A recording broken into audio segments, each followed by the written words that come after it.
Assalamualaikum sahabat diari Sobat 7. Gimana kabarnya nih? Semoga dalam keadaan sehat ya teman-teman. Terima kasih buat teman-teman yang sudah support channel kami. Yang baru gabung jangan lupa klik tombol subscribe ya. Dan tinggalin komentar di kolom bawah. Yuk mari kita simak videonya. Cerita romantis diari Sobat 7. Tidak ada yang sesegar Ikrom pagi ini.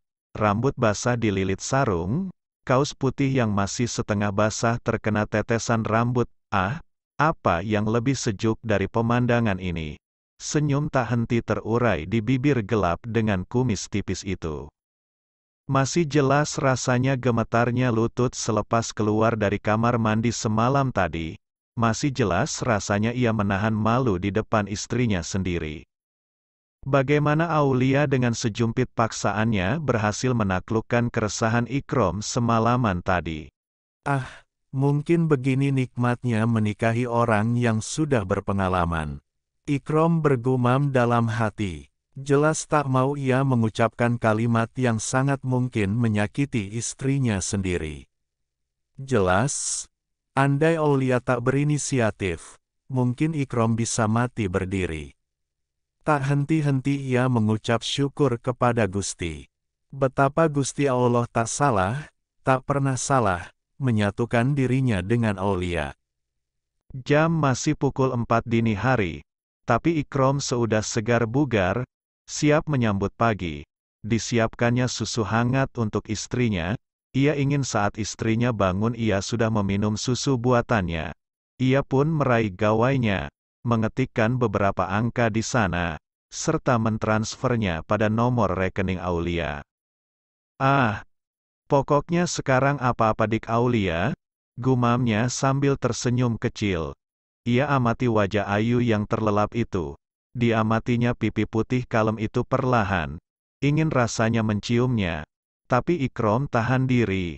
Tak mau tingkahnya membuat Aulia bangun bahkan ilfil kepadanya. Mas sudah bangun. Suara Aulia parau, matanya masih terpejam. Bubuk lagi, dik. Nanti tak bangunin kalau sudah subuh. Aku bangun aja, Aulia menggeliat. Tubuhnya masih terasa remuk redam karena sisa resepsi seharian. Sore nanti acara unduh mantu di keluarga Ikrom masih berlanjut. Rasanya ingin Aulia melepas semua acara yang riweh. Tak menyangka kalau akan seriweh dan secapek ini. Berbeda dengan pernikahannya dahulu dengan Mas Hadi, yang hanya akad nikah dan resepsi keluarga inti. Aulia menolak banyak seremoni karena ia hanya menjalani pernikahan dengan setengah hati. Capek banget, Hoam. Suara Aulia terdengar lelah sambil menahan mulutnya yang menguap. Nanti aku pijitin dik. Aulia hanya tersenyum. Matanya terpejam. Sepintas kejadian semalam terbersit di pelupuk matanya. Ia pun tersenyum geli. Mandi dulu aja mas. Iya dik. Aulia pun masuk kamar mandi dengan membawa handuk. Saat ia akan memulai ritual mandinya, baru sadar kalau sabun di botol habis. Jelas akibat peristiwa absurd sabun menyabun semalam, sabun sebotol habis tak bersisa. Maas, sabunnya habis. Bisa tolong ambilkan sabun di kresek dekat laci? Aulia mengucap kata sabun dengan menahan tawa. Ikrom sendiri hanya bisa meneguk selaiva saat mendengar perkataan Aulia. Siapa lagi tersangka penghabis sabun itu? Jelas dirinya. Iya dik, tunggu sebentar. Segera Ikrom mengambil sabun di kresek. Ini dik, tangan Aulia keluar dari kamar mandi. Mana mas, Ikrom tergagap melihat tangan basah yang menjulur itu. Entah mengapa otaknya jadi suka ngelantur kemana-mana. Mas, mana cepetan, ini dik, makasih. Brak, pintu kamar mandi seketika ditutup. Ikrom berjingkat kaget di depan pintu. Wajahnya berubah merona tiap kali memandangi pintu kamar mandi. Adegan semalam ibarat video yang terus-menerus terputar otomatis di kepalanya. Sialnya, tak mau pergi. Bahkan rasanya sudah mau lagi, sial. 10 menit kemudian, Aulia keluar dari kamar mandi. Ia sudah memakai daster ungu pendek kesukaannya, rambutnya basah, pertanda dirinya habis keramas. Ikrom yang entah mengapa jantungnya sudah tak menentu, hanya dengan melihat rambut basah istrinya. Ini susu buat aku mas, iya dik. Makasih mas. Segera Aulia menenggak separuh gelas susu hangat itu. Ia pun mengecek notif HP-nya, melihat beberapa notifikasi di rekening mobilenya. Loh mas transfer aku? Iya dik, buat apa? Kan kemarin udah ditransfer bulanannya. Buat beli sabun, salon. Ke salon, dik, maksudnya. Aulia tersenyum kecil mendengar suami polosnya itu berbicara. Ia masak ke salon sampai 5 juta mas, ya nggak apa-apa, buat diklia aja. Aulia pun tersenyum penuh kemenangan. Jelas ia tahu mengapa suami polosnya jadi seperti ini. Diklia kok nggak salat subuh? Loh, kan masih palang merah mas. Ikrom tercekat. Kok keramas? Ya kan lengket semua mas, kan semalam. Aulia menghentikan ucapannya. Ia nggak harus mandi besar sih. Tapi aku risih aja kalau nggak mandi. Aulia membalikkan badan. Tak mau ia menampakkan wajahnya sudah semacam kepiting rebus kala itu. Gelek, lagi-lagi Ikrom tak bisa berbicara. Sabar ya mas, aku haidnya masih 4 hari lagi. Aulia mengulas senyum tak jelas. Ikrom sendiri berdiri kaku di depan pintu kamar mandi. 4 hari? Ah sial, kenapa 4 hari jadi lama sekali? Deal, masak ya masih kurang, uangku udah habis semua ini. Maaf Gus, rupanya ada peran kakaknya Sarah. Importir yang harganya paling murah nggak mau ngasih barang ke kita. Terus piye deal, gimana ini? Hening, tak ada sahutan dari Fadil. Apa mau impor sendiri aja Gus, nggak ada opsi lain. Ia merepet ke Ranujaya Group.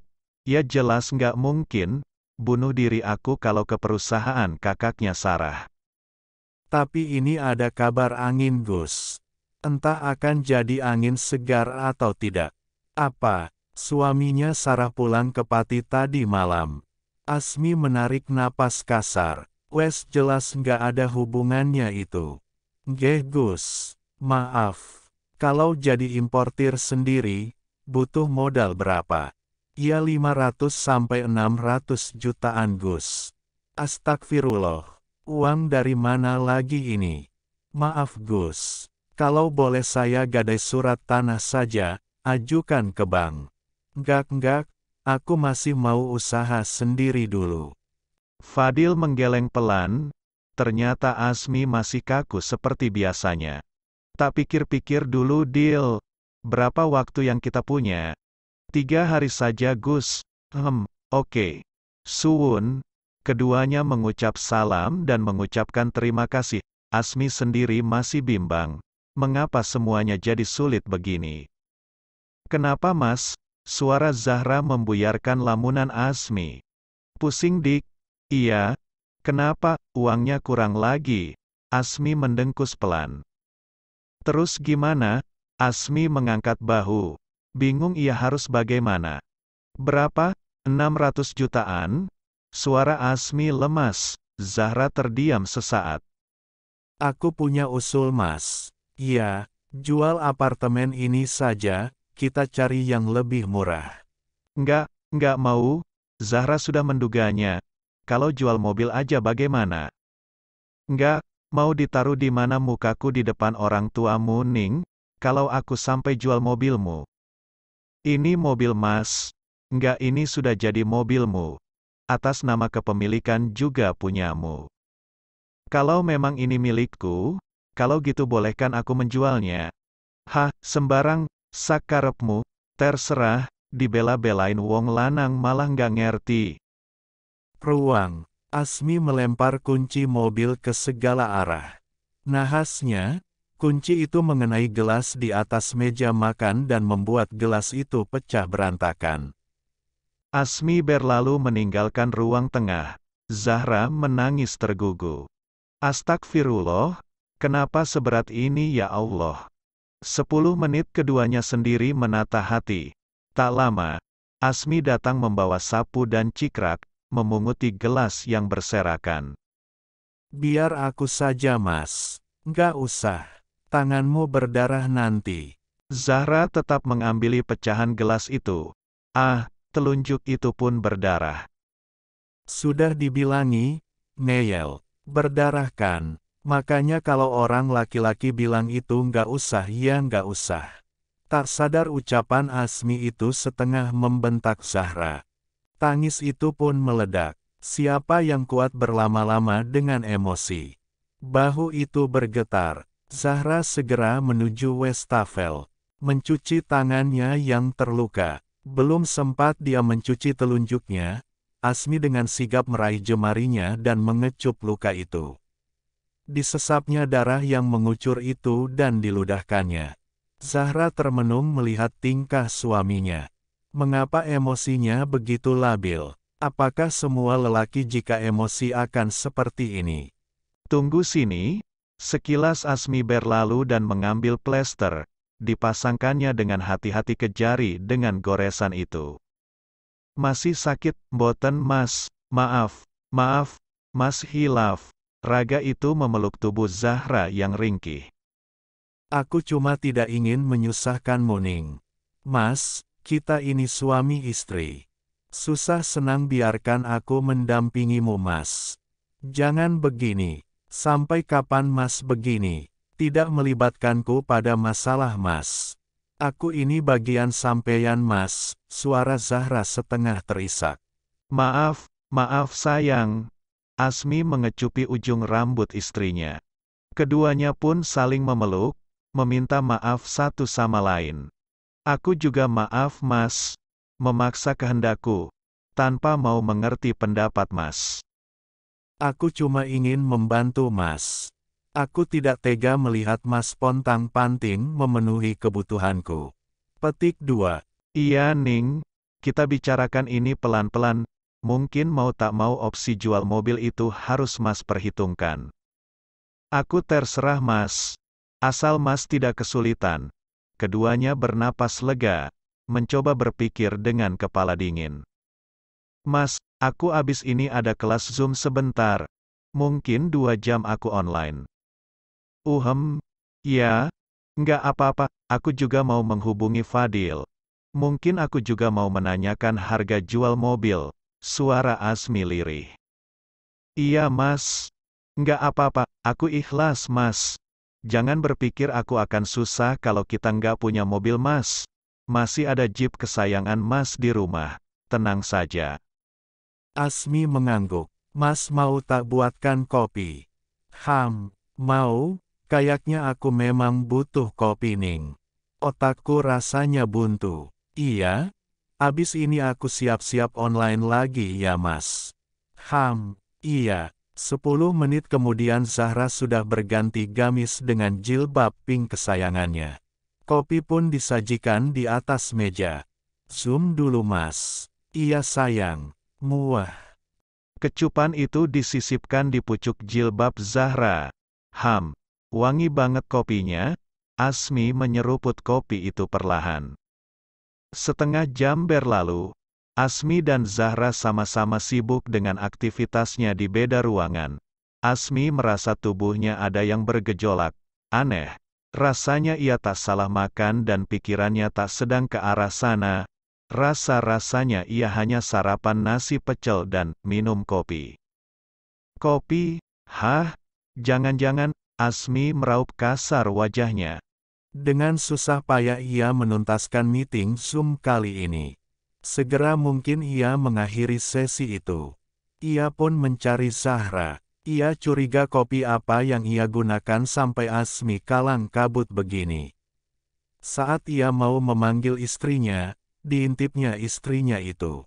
Untung ia belum sempat bersuara, Zahra sedang mempresentasikan karyanya. Asmi pun berjalan ke arah dapur, mencari tahu sendiri kopi apa yang digunakan istrinya itu. Glek, pandangan Asmi tertuju pada bungkus kopi yang masih berserakan di meja dapur.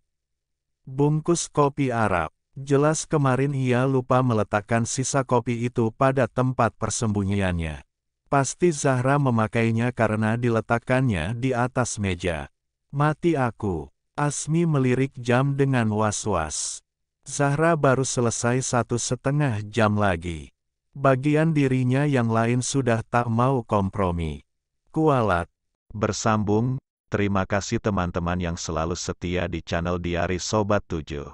Semoga kita senantiasa dalam lindungan Yang Maha Kuasa. Sampai ketemu lagi di video berikutnya. See you.